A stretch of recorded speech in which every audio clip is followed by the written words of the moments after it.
이제는 내가 사는 것이 아닙니다. 우리 오늘 창립 기념 예배입니다. 벌써 저희가 2018년도 12월 8일에 개척을 했는데 벌써 이제 3년이 됐습니다. 그래서 제가 개척했을 때 했던 설교를 계속해서 반복하고 있죠. 그래서 이 설교를 세 번째 들으시는 분도 있고 또 두 번 들으시는 분도 한 번 아니면 처음 들으시는 분도 있을 줄 압니다. 이것을 통해서 초심으로 돌아가면서 하나님께서 우리 교회를 향한 그 마음을 다시 한번 살펴봤으면 좋겠다라고 하는 생각으로 말씀을 준비했습니다.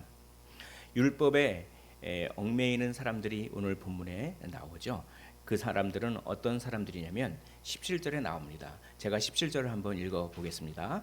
만일 우리가 그리스도 안에서 의롭게 되려 하다가 죄인으로 드러나면 그리스도께서 죄를 짓게 하는 자냐? 결코 그럴 수 없느니라. 갈라디아 교회에 거짓 교사들이 들어와서 예수님을 믿는 것도 중요하지만 예수님을 믿는 것만으로는 부족하다. 율법도 지켜야 된다. 이렇게 얘기를 했죠. 그래서 이 17절은 바울이 그런 사람들의 주장을 인용하면서 결코 그럴 수 없느니라 라고 얘기합니다. 그들은 어떻게 주장을 했을까요? 아주 교묘하게 주장을 했습니다. 이렇게 율법을 지키지 않으면 너희는 죄인인 이방인처럼 된다.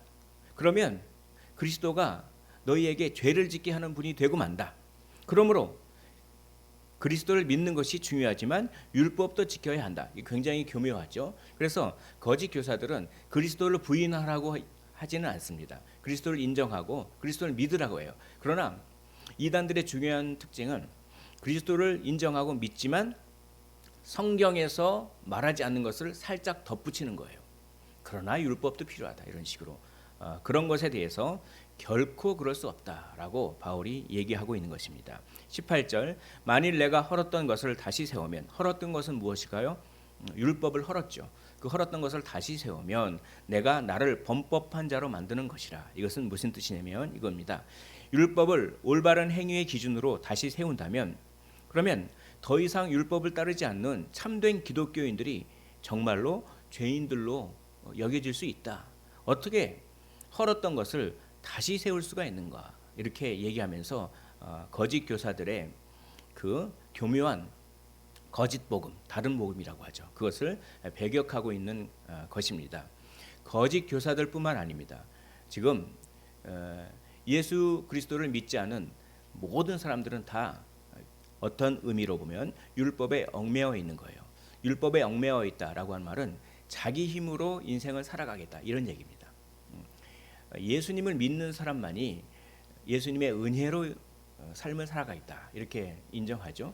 그러나 예수님을 믿지 않은 모든 사람들은 다 자기 공로로 자기 힘으로 이 세상을 살아가겠다. 나의 노력으로만 이 세상을 살아가겠다 이렇게 생각하는 것입니다. 그것이 율법주의예요. 그러므로 오늘 거짓 복음을 전했던 갈라디아에 들어왔던 거짓 교사들뿐만 아니라 예수님을 믿지 않는 모든 사람들은 다 율법에 얽매여 있는 것입니다. 왜 예수님을 믿지 않은 모든 사람들은 율법에 얽매여 있을까요? 선악과의 저주 때문에 그렇습니다.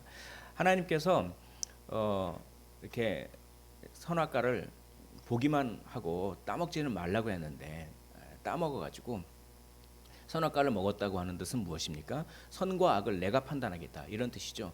그렇게 돼서 하나님으로부터 독립선언을 했기 때문에 하나님으로부터 독립선언했기 때문에 떨어져 나갔어요. 그래서 이제 하나님으로부터 전적인 은혜를 받을 만한 자격을 상실하고 에덴 동산에서 쫓겨나게 되는 것입니다.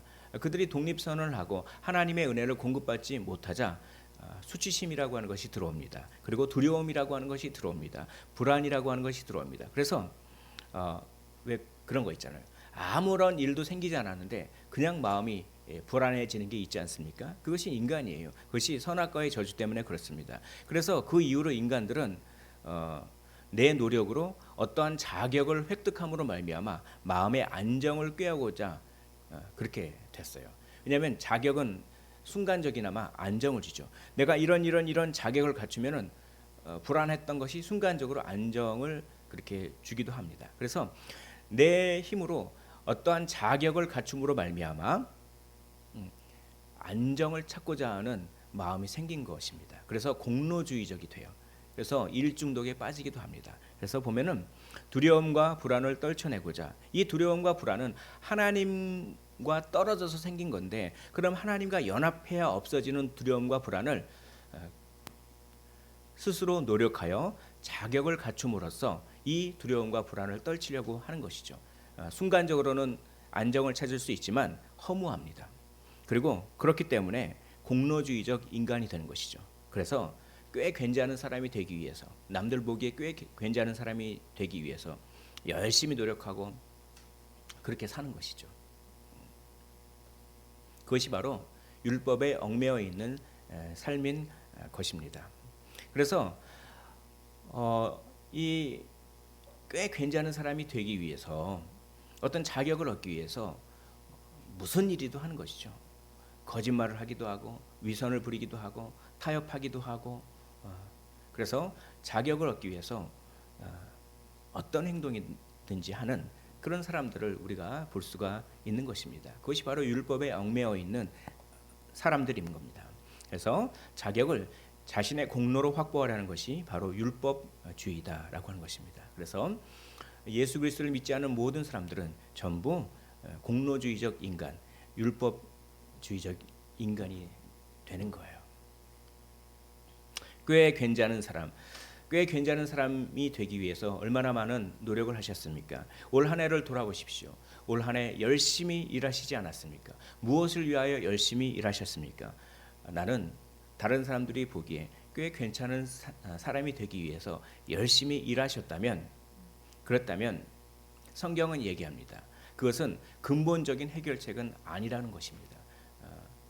우리는 꽤 괜찮은 사람이 되기 위해서 열심히 일하는 사람이 아닙니다. 그리스도인은 이미 꽤 괜찮은 정도가 아니라 이미 하나님의 자녀, 이미 하나님께 인정을 받았고, 이미 우주의 주인에게 인정을 받았으며, 이미 우리는 존귀한 존재이기 때문에 우리는 어떤 사람들에게 꽤 괜찮은 사람으로 보여지기 위해서 열심히 사는 것이 아니라 우리는 하나님의 영광을 위하여 열심히 사는 것이죠. 왜?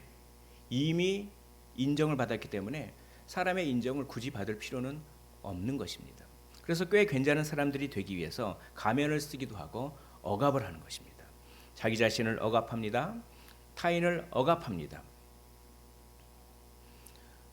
꽤 괜찮은 사람이 되기 위해서 그것이 행복인 줄 알고 열심히 살았다면 자기를 행복하게 만들 것으로 생각했던 그것이 오히려 자기를 불행하게 만드는 것입니다. 그러나 같이 열심히 살아도 꽤 괜찮은 사람이 되기 위해서 열심히 사는 것이 아니라 하나님의 영광을 위해서 열심히 살면, 그러면 결과가 좋든 나쁘든 결과에 상관없이 항상 행복할 수 있는 그런 길이 열리게 되는 것이죠. 그것이 율법주의자가 아닌 새로운 존재가 된 사람들이 바로 그러한 사람들입니다. 오늘 율법주의에 얽매인 사람들이 본문에 나오는가 하면 그 반대로 전혀 새로운 존재가 된 사람들, 꽤 괜찮은 사람이 되기 위한 공로주의적 압박감에서 자유롭게 된 사람들, 그런 사람들도 오늘 본문에서 소개가 되는 것입니다. 바로 19절인데요. 19절이 굉장히 깊은 말씀이에요. 이 19절 한 절이 바로 새로운 존재가 된 사람들은 어떤 사람들인지를 설명하고 있습니다. 또 이 19절 한 절은 어떻게 하면 새로운 존재가 될 수 있는지 그 과정과 방법 또한 나와 있습니다. 제가 19절을 한번 읽어보겠습니다. 내가 율법으로 말미암아 율법에 대하여 죽었나니 이는 하나님에 대하여 살려 함이라. 굉장히 어렵죠. 여기 우선 죽었나니라고 하는 말이 나옵니다. 죽었나니. 죽었는데 두 가지가 나옵니다. 어디서 어떻게 죽었나요? 율법으로 말미암아 죽었나니, 율법으로 말미암아 죽었다라고 하는 그런 죽음이 나옵니다. 두 번째, 율법에 대하여 죽었다라고 하는, 율법에 대해서 죽었다라고 하는 죽음이 나옵니다. 자, 그런 다음에 죽은 다음에 어떻게 됩니까? 살려 함이라. 여러분, 기독교는 살기 전에 먼저 죽어야 됩니다. 죽어야 삽니다. 살면 죽고 죽으면 살아요. 자기가 죽으면 진정한 자기가 살아나고, 자기가 살면 진정한 자기는 죽습니다. 그래서 죽은 다음에 사는 거죠. 율법으로 말미암아 죽고 율법에 대하여 죽고 그렇게 죽은 사람은 하나님에 대하여 산다. 이게 바로 새로운 존재다. 새로운 존재가 되는 과정과 방법은 이렇다. 이렇게 설명합니다. 자, 그러면 율법으로 말미암아 죽었다라고 하는 뜻은 바로 이런 뜻입니다. 율법을 지킬 수 없음을 깨달았다. 이런 뜻이에요. 내가 율법을 지킬 수 없음을 깨달았다. 그래서 이제 더 이상 율법에서 희망을 찾지 않았다. 이게 율법으로 말미암아 죽었다. 이런 뜻입니다. 이런 뜻이에요. 이거는 우리에게 이렇게 적용할 수가 있습니다. 이거는 나의 노력으로는 참된 행복과 만족을 얻을 수 없음을 깨달았다. 그래서 나의 노력이 아닌 다른 데서 참된 행복을 찾는 방법을 알았다. 이런 얘기입니다. 이게 율법으로 말미암아 죽었다라고 하는 것을 우리에게 적용할 수가 있어요. 자, 두 번째, 율법에 대하여 죽었다. 이것은 무슨 뜻입니까? 이것은 이런 뜻입니다. 율법에 속박하는 권세로부터 풀려났다. 율법은 속박하는 권세가 있죠. 율법을 지키지 말라는 얘기가 아니라 율법을 지키는 동기가 바뀌는 것입니다. 자, 율법에 속박하는 권세로부터 풀려났다. 이것은 우리에게 어떻게 적용할 수가 있나요? 이겁니다. 스스로의 공로를 의지하는 마음에서 벗어났다. 이거죠. 이게 자유를 줍니다. 내 친구는 지금 아파트 50평에 살고 있는데 나는 왜 20평밖에 안 될까? 이런 데서 자유롭게 되는 거예요. 내 친구의 아들은 서울대학교 갔는데 왜 내 아들은 그렇지 못할까? 이게 별로 중요한 게 아닙니다. 내 친구는 취업도 잘 됐는데 나는 왜 이럴까? 이런 게 중요한 게 아니에요. 그런 것들을 통해서 꽤 괜찮은 존재가 되려고 하는 그런 억압에서 벗어나게 된 겁니다. 그게 율법에 대하여 죽었다. 율법에 속박하는 권세로부터 풀려났다. 물론 열심히 살지 말라는 얘기는 아닙니다. 열심히 살아야 돼요. 그러나 열심히 사는 동기가, 율법을 지키는 동기가 바뀌죠. 나의 행복을 위해서가 아니라 하나님의 영광을 위해서 그렇게 하는 것입니다. 이렇게. 그래서 우리는 압박감이 있어요. 나도 어느 정도는 따라가야 된다. 이게 얼마나 현대 사회에서 힘들게 합니까? 나도 어느 정도는 따라가야지. 우리나라 사람들의 평균이 이 정도 되니까 나도 어느 정도는 따라가고 어느 정도는 연봉을 받아야 되고 어느 정도는 그렇게 돼야지. 그게 얼마나 압박을 줍니까? 그런데 그런 게 없어도, 설령 그런 게 없어도 이미 하나님으로부터 너는 존귀한 존재다라고 인정을 받았어요. 그것을 통해서 스스로의 공로를 의지하는 마음에서 벗어나는, 그게 율법에 대하여 죽었다, 이런 뜻입니다. 다시 한번 말씀드리겠습니다. 게으르란 얘기는 전혀 아니죠. 게으른 사람을 하나님이 얼마나 싫어하는지 모르겠습니다. 게으른 자는 밥도 주지 말라고 해요. 여기서 말하는 것은 열심히 일하는 동기가 바뀐다라는 뜻이죠. 우리 율법에 대해서 죽어서 정말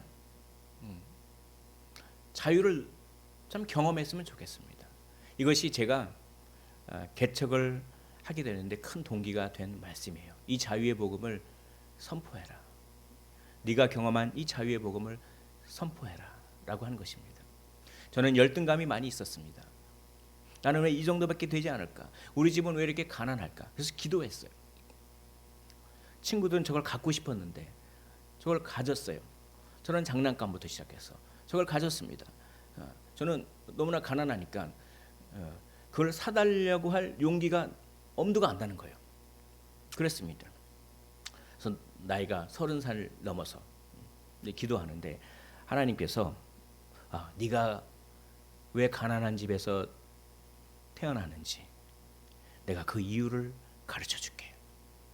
너는 가난한 사람들을 위하여 나아가라. 그러기 위하여 가난을 조금이나마 경험하게 했다. 이 말씀이 이 깨달음이 오는데 얼마나 눈물이 나든지. 그렇다고 뭐 제가 여기 어르신들은 엄청 가난했잖아요. 저는 많이 풍족했습니다. 그런데 이제 상대적 박탈감 이런 것 때문에 거기서 제가 자유를 느꼈어요. 율법에 대해서 죽었나니 나는 이미 예수 그리스도로 말미암아 존귀한 존재가 되었다라고 하는 이 자유함이 저를 얼마나 해방감을 주었는지 모르겠습니다. 이 자유함을 전하라. 그래서 목회자가 되고 개척도 하게 되었습니다. 그래서 창립 기념 때 이 갈라디아서의 말씀을 가지고 계속 나누고 있는 것입니다. 또 죽었나니라고 하는 표현을 왜 씁니까? 우리가 우리 자신이 죽었다라고 하는 표현이 아니라 죽었다라고 하는 표현은 바로 이런 표현입니다. 아주 획기적인 변화를 이런 표현을 쓰는 거예요. 그래서 이거를 내가 정말 죽는다라고 하는 말이 내가 없어진다는 얘기 아니라 옛 자아가 획기적으로 사라지고 새로운 가치관으로 획기적인 변화가 일어난 것입니다. 그래서 남들이 인정을 하지 않아도 내가 성실하게 살면 하나님의 영광 위에서 살면 그것이 행복인 것이요. 그것이 바로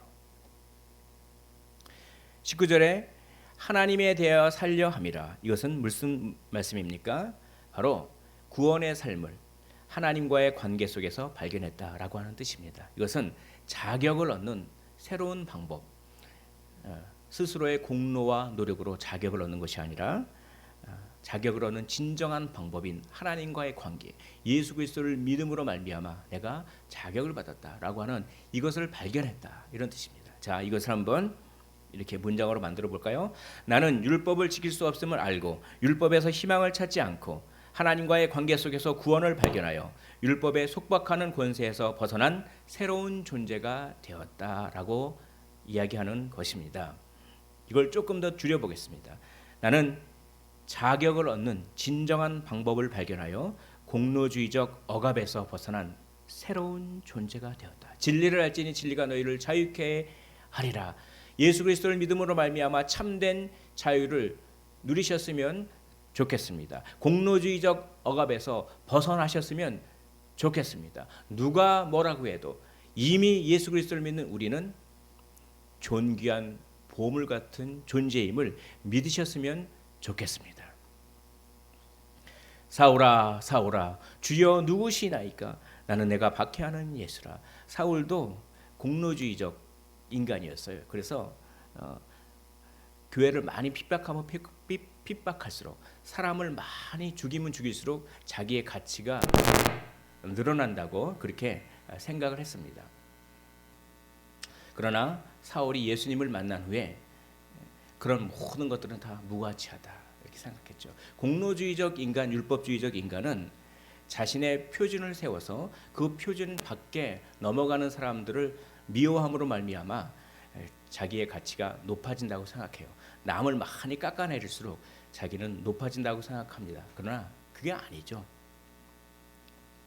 바울도 그랬지만 예수님을 만난 후에 바로 내가 예수님을 받게 했구나라고 하는 것을 깨닫게 되고 나는 죄인 중에 괴수다라고 고백하게 되며 내가 자랑했던 모든 것, 꽤 괜찮은 존재가 되기 위해서 내가 했던 모든 것들을 다 배설물로 버립니다. 나는 바리새인 중에 바리새인이요, 베냐민 지파요, 또 내가 가말리엘 문화에서 나는 명문대를 나왔고 나는 연봉이 얼마이면 이런 것들을 다 배설물로 버렸다고 하는 것이죠. 그러자 진정한 자유를 얻게 되는 것입니다. 이것이 갈라디아서의 고백인 것이죠. 이것이 우리가 해야 될 고백인 것입니다. 예수님과의 만남을 통해 우리는 새로운 존재가 되었음을 믿으시기를 원합니다. 오늘 특성을 했죠. 화려하진 않아도 정결하게 사는 삶, 가진 것이 적어도 감사하며 사는 삶, 행복의 이유가 바뀝니다. 이것이 행복이라오. 무엇이요? 하나님의 자녀로 살아가는 것, 이것이 행복이라오. 그렇습니다. 하나님의 자녀로 살아가는 것 자체가 행복입니다. 꽤 괜찮은 존재가 되기 위해서 뭘 더 이상 열심히 할 필요가 없어요. 하나님의 자녀로 살아가는 것이 행복인 것입니다. 하나님의 자녀로 최선을 다해서 살면 되는 거예요. 새로운 존재로 사는 삶은 어떠한 삶인지를 오늘 본문은 이야기하고 있습니다. 그것이 20절에 나옵니다. 첫째로 은혜에 감사하는 삶을 살라고 합니다. 어떤 은혜요? 여겨주시는 은혜요.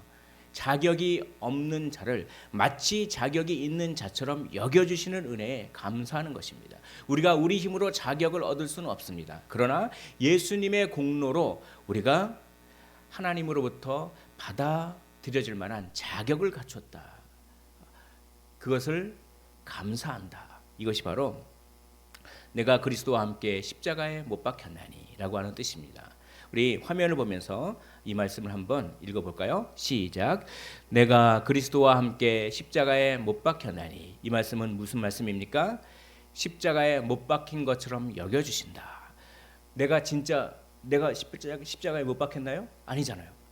나는 실존적으로 십자가에 못 박히지 않았지만 마치 십자가에 못 박힌 것처럼 여겨주셔서 십자가에 못 박혀서 예수 그리스도께서 얻으신 그 결과를 우리도 동일하게 누리게 되는 거예요. 뭡니까? 형벌을 다 받았다. 또 뭡니까? 순종을 다 했다. 우리는 형벌을 다 받았습니까? 아니죠. 우리가 지은 죄를 형벌을 다 받았습니까? 아니죠. 우리는 순종을 다 했습니까? 아니죠. 그러나 예수님께서 형벌을 다 받아주시고 예수님께서 순종을 다 해주심으로 말미암아 우리가 예수님을 믿을 때 믿음으로 예수님과 연결되어서 그 2000년 전의 골고다로 우리가 가는 것입니다. 영적으로. 그래서 어떻게 됩니까?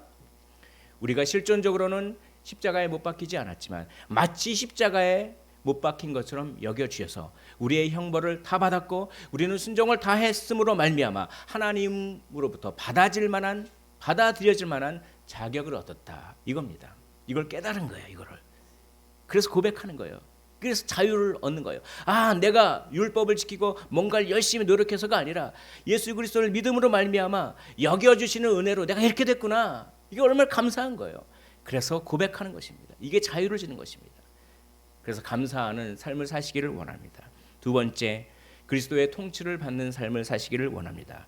오늘 화면을 보면서 이 말씀을 한번 읽어보도록 하겠습니다. 시작. 그런즉 이제는 내가 사는 것이 아니요 오직 내 안에 그리스도께서 사시는 것이라. 내가 사는 것이 아니라 내가 없어진다는 얘기입니까? 이거는 나의 의지와 감정이 없어진다는 얘기입니까? 그렇게 신비주의적으로 이해하면 안 돼요. 나의 생각과 의지와 감정은 그대로 있습니다. 이걸 신화 사상이라고 내가 신이 되고 신이 내가 되고 이런 게 아닙니다. 그건 신비주의적 사상이 아니에요. 나는 분명히 나로 존재해요. 근데 왜 내가 사는 것이 아니오라고 합니까? 이거는 강조용법입니다. 옛자가 완전히 없어지고 마치 내 안에 그리스도께서 사시는 것처럼 나는 완전히 획기적인 새로운 존재가 되어서 완전히 예수 그리스도의 통치를 받는다라고 하는 것을 강조하고 일종의 과장법이죠. 강조하는 의미에서 내가 사는 것이 아니다라고 표현하는 것입니다. 옛날에는 내 고집대로 내 생각대로 내 방법대로 했지만 이제 그리스도와 연합되어서 그리스도의 통치를 받으면 내가 사는 것이 아닙니다. 오직 내 안에 그리스도께서 사셔서 내 안에 그리스도께서 좌라 하면 내가 좌로 가고 우러 가라 그러면 우러 가고 앞으로 가라 그러면 앞으로 가고 멈추라 그러면 멈추고 말하라 그러면 말하고 침묵하라고 하면 침묵하고 억울한 거 있어도 말하지 말라 그러면 말하지 말라고 하고 어떨 때는 말하라고 하면 말하고 그럼 되게 어리석잖아요. 그런데 이 어리석은 게 자유를 주고 구원을 주는 겁니다. 십자가의 도가 예수 그리스도를 믿지 않는 사람에게는 어리석은 것처럼 보이지만 예수 그리스도를 믿는 사람들에게는 구원을 주시는 하나님의 능력이 되는 것입니다. 나는 죽고 예수로만 살 때 세상 사람들이 보기에는 어리석게 보여도 여기에 참된 자유가 있어요. 내가 조금 못 살더라도 내가 조금 어렵지라도 내가 조금 사랑을 못 받더라도 내가 조금 열등하더라도 이 말씀을 붙잡으면 내가 어떠한 조건에도 흔들리지 않는 일체의 비결을 배울 수가 있는 것입니다. 내가 사는 것이 아니요. 이 말씀을 읽었을 때 눈물이 많이 흘렸습니다. 내가 사는 게 아니지. 내가 그 인생의 무거운 짐을 들 필요가 없지. 내가 사는 게 아니지. 내가 이거를 주님께 맡기면 되는 거지. 라고 하면서 얼마나 많은 위로와 능력이 거기서 생겼는지 모르겠습니다. 주님께 의탁하면 주님이 이렇게 저렇게 몰아가시는 거예요. 저를 이렇게 저렇게. 그런데 주님께 의탁하지 않고 내가 내 힘으로 이렇게 가려고 하고 저렇게 가려고 하고 인생의 파도가 촥촥 치고 이렇게 내가 사는 것이 아니요 오직 내 안에 그리스도께서 사셔서 그리스도께서 내 마음의 운전대를 잡고 그리스도께서 내 삶을 운전하시도록 그리스도께 온전히 의탁하는 삶을 사시기를 원합니다. 세 번째, 믿음과 헌신의 삶인 것입니다. 이제 화면을 보면서 한번 한 목소리를 읽어보도록 하겠습니다. 시작.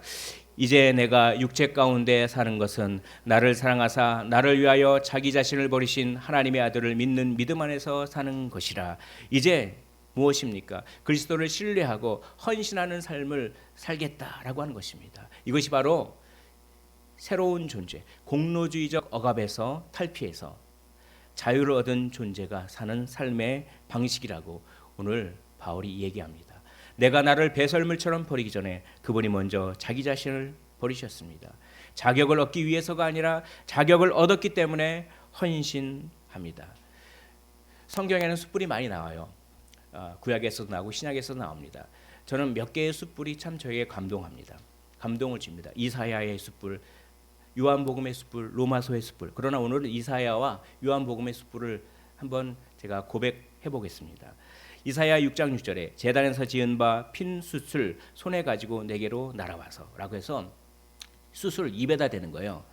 입을 소독하는 것입니다. 용서를 의미합니다. 화로다 나여 나의 입술이 얼마나 부정한데 라고 하니까 이 천사가 와서 그 숯불을 가지고 입에다 숯으로 입을 지져요. 입은 마음입니다. 마음을 지지는 거예요. 그래서 소독하는 거예요. 용서, 이사야를 용서해 주셨습니다. 또 요한복음 21장 9절에 보면 숯불이 있는데 그 위에 생선이 놓였고 떡도 있더라. 이거 뭡니까?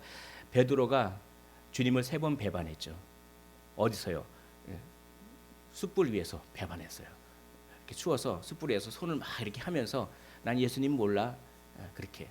그래서 예수님께서는 그걸 떠올리게라도 하듯이 숯불을 탁 피워놓고 뭡니까? 죄를 떠올리게 하시고 숯불은 죄의 용서를 의미하는 것이죠.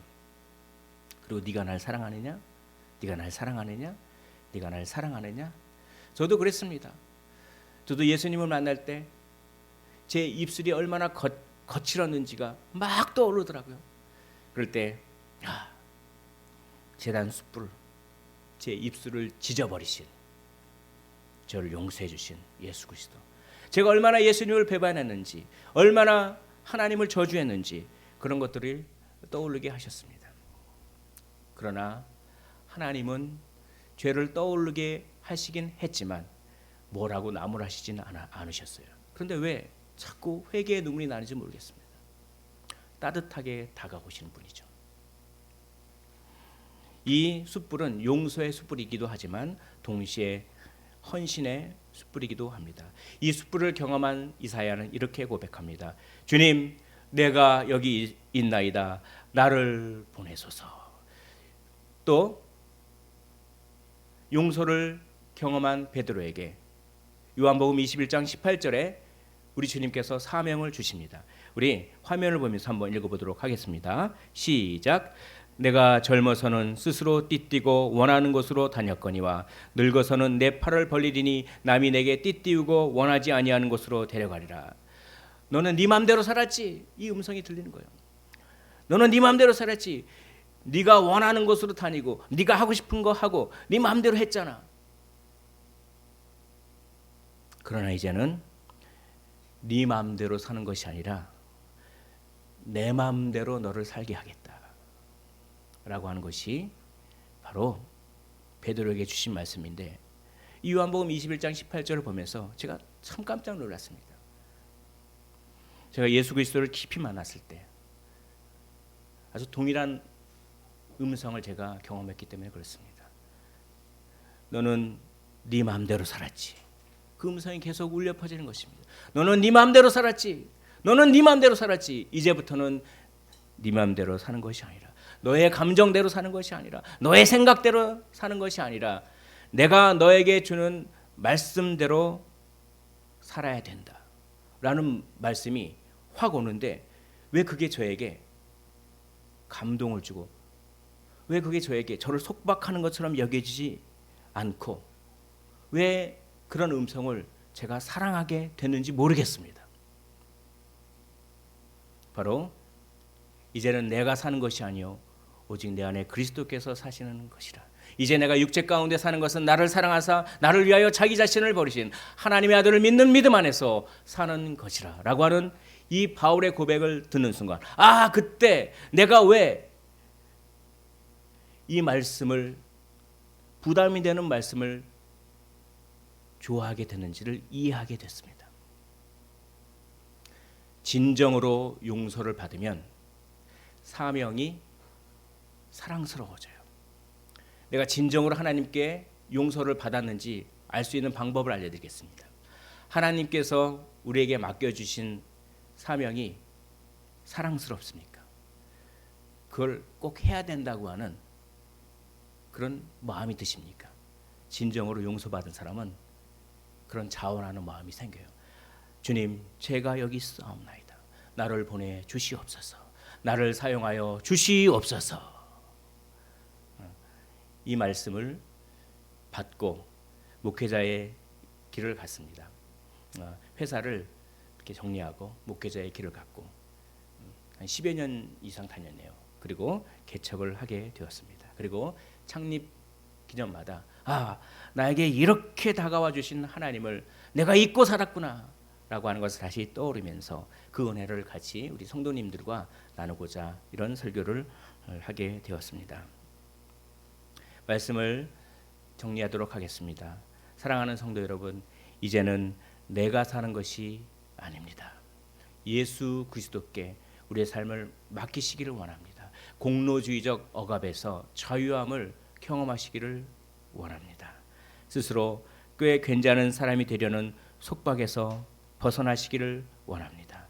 새 사람이 되어 신뢰와 헌신의 삶을 사시기를 주님의 이름으로 축원을 드립니다.